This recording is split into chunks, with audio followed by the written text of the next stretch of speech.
making that you've been doing all your life. And credit history is one way for them to be able to sort of get an idea about, how you are, or some of the factors that affect your credit history while you're residing in Canada. A few, not too many, but a few credit accounts open because it shows that you are serious about building your credit history.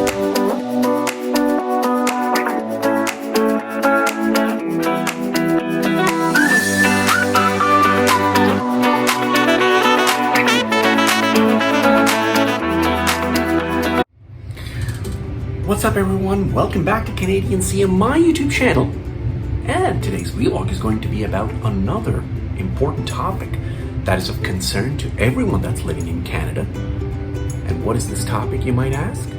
Well, the topic of today's vlog is going to be about how to take care and how to build your credit history in Canada, and what are some of the factors that affect your credit history while you're residing in Canada.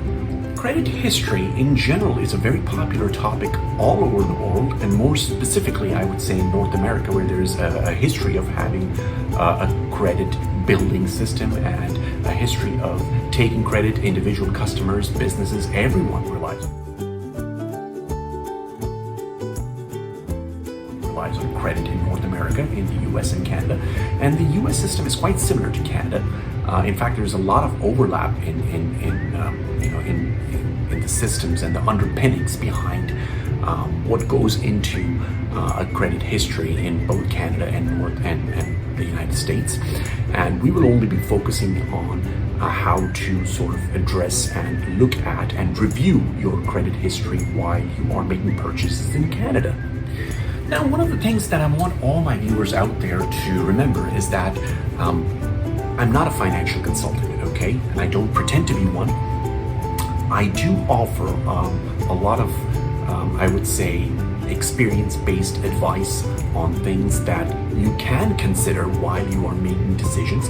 So because I really want everyone to be very clear that when you are taking or trying to make a financial decision, get the advice of certified professionals. Okay, get the advice of people that have a legitimate credibility in this particular areas, and that could be registered advisors, professional advisors, and whatnot.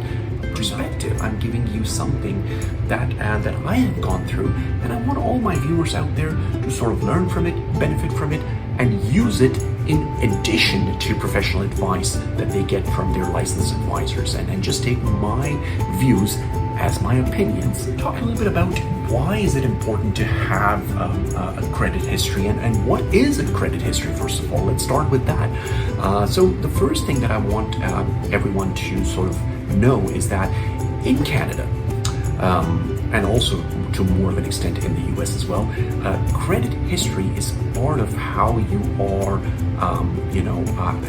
it's sort of a way to make big time purchases in Canada. Let's say you are trying to get a loan, or let's say you're trying to apply for a mortgage.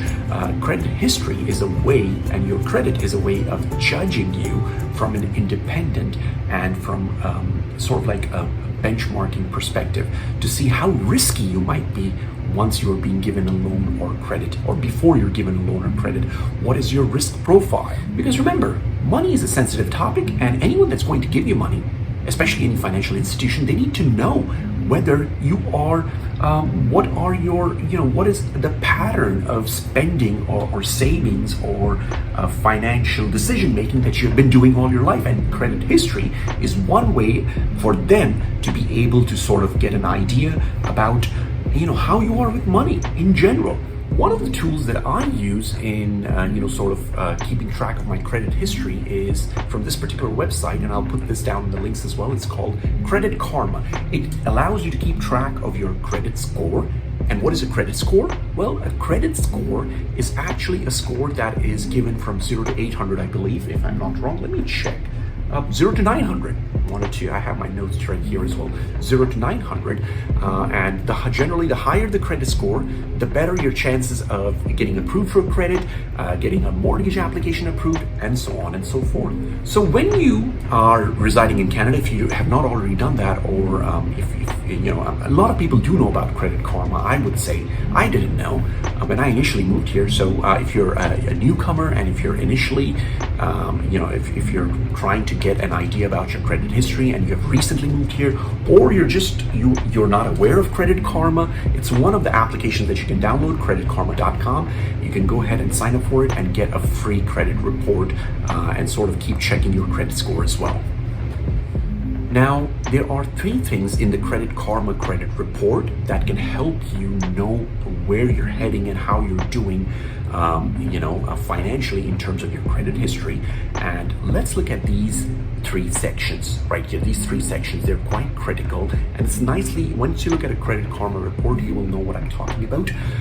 There are 3 things that, or there are 3 sections that show what are some of the things that impact your credit score. So the first section is a high impact section, which gives a list of all the high impact items that affect your credit score. This is of high importance, I would say, because these items have a major effect on your credit score. So keep track of these 3 items in the high impact section. Then you have the medium impact section, and in the medium impact section, you do have sort of like, you know, the items that you should also keep track of and make sure you are on top of. Still not as important as the high, that they're still not, well, they are important. It's just that the impact level is different.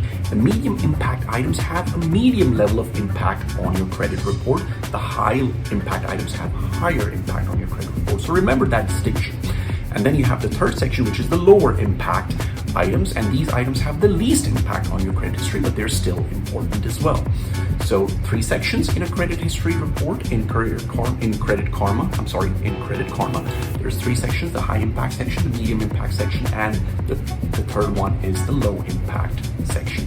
So the high impact section is the one that is of major importance, and I'm looking at my notes right here that I have you know, jotted down as well, just to give you a well-researched perspective. I always try and put a lot of research and thought and you know, I would say fact-checking into my vlog so that they can benefit you. So everyone watching out there, this is very important. The high impact factors that affect your credit history. The first one is your payment history, and this is very important because if you're missing a payment, number 1 thing that you're doing wrong: never miss a payment on your credit card or any credit item that you have taken, or any loan. Never miss a payment, and do not ever be late on a payment as well.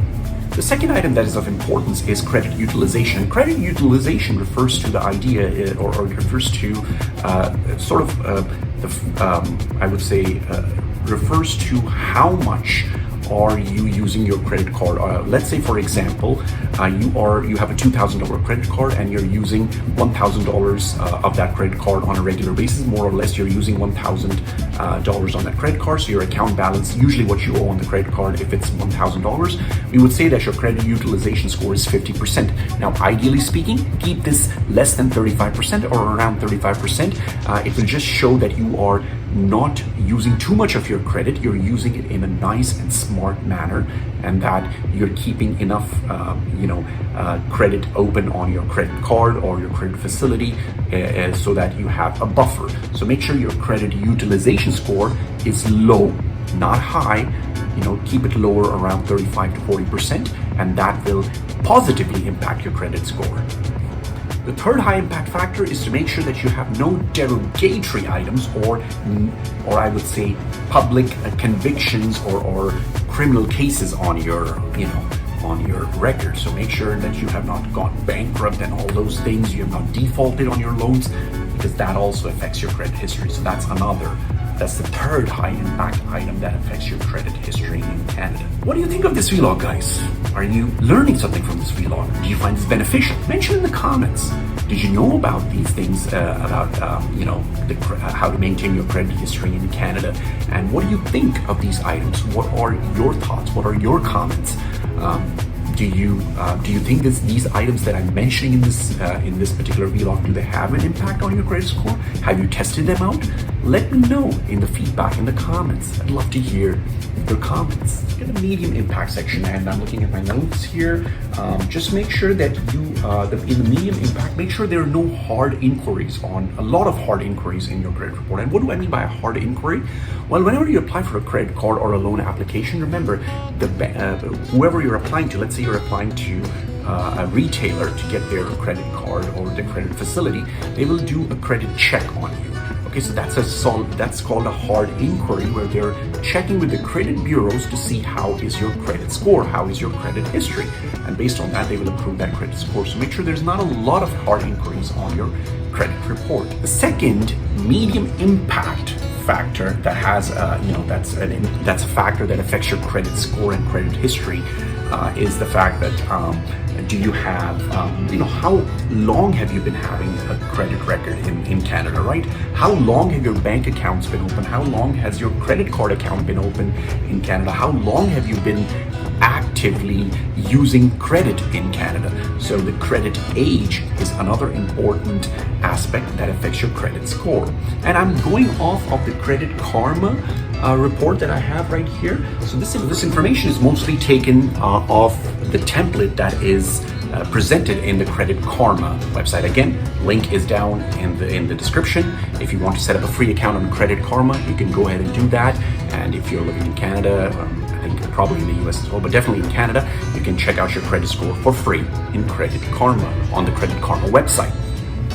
Now, the third section in the Credit Karma report is regarding the low impact factors that affect your credit history. And out of the only one that I can see on my credit history, and remember, everyone's credit report in Credit Karma might vary depending upon their individual circumstances. So, make sure that, put down in the comments, let me know if there are other sections that you have noticed in your Credit Karma section that can help and benefit people who are looking to build and, looking to strengthen their credit profile. The low impact factor that I have here is the amount of accounts that you have. And what that means is how many credit cards you have, how many loan facilities you have. Do you have a car loan? So remember, it's good to have a few, not too many, but a few credit accounts open, because it shows that you are serious about building your credit history. So this is a good way to keep track of your credit score and your credit history in Canada, because remember, every major financial decision you take in Canada depends upon your credit score. So make sure to keep track of your credit score, keep it in the higher range. Ideally speaking, if you keep it around 800, that would be fantastic. Even 700s are not too bad. But anything lower than that, try to avoid it. So, what did you think of this vlog? Did you find it interesting? Let me know in the comments. And if you have not already subscribed to this channel, please go ahead and subscribe, hit that like button, and smash that hit button or bell icon so that you get notifications on any of the upcoming vlogs that I post on my channel. Remember, for everyone that is new to this channel, I make vlogs about life in Canada, about lifestyle, and general adventures that I take in terms of the travel trips that I make in Canada, and also all my travel vlogs that I've done visiting all these cool places in the province of Ontario, and hopefully in other provinces in Canada. That's the future plan, is to sort of make vlogs about all these cool places that are so naturally beautiful, and to capture the best footage and the best angles for all my audience and viewers out there. So with that, we have come to the end of this vlog. Let me know what you thought of this vlog, and if you liked it, please go ahead and like, share, and make sure to subscribe to this channel. Until next time, bye-bye from Canadian. See ya. And remember what I always say, keep on trekking.